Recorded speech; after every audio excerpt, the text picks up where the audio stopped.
Genesis 15. After this, the word of the Lord came to Abram in a vision. Do not be afraid, Abram. I am your shield, your very great reward.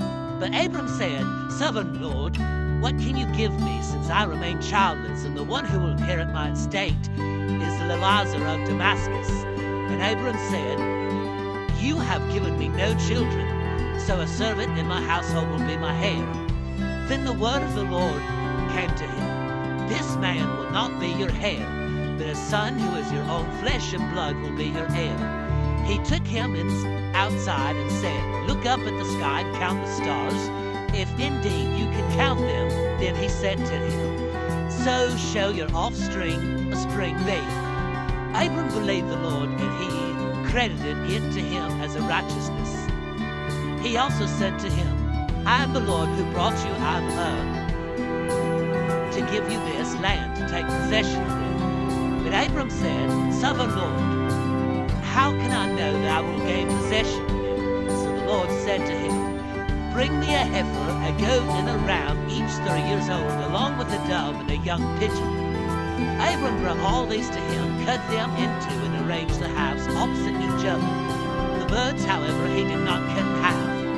The birds of the prey came down on the caresses, but Abram drove them away.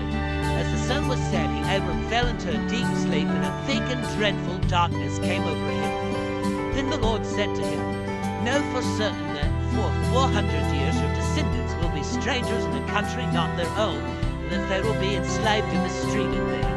But I will punish the nation they serve as slaves, and afterwards they will come out with great possessions.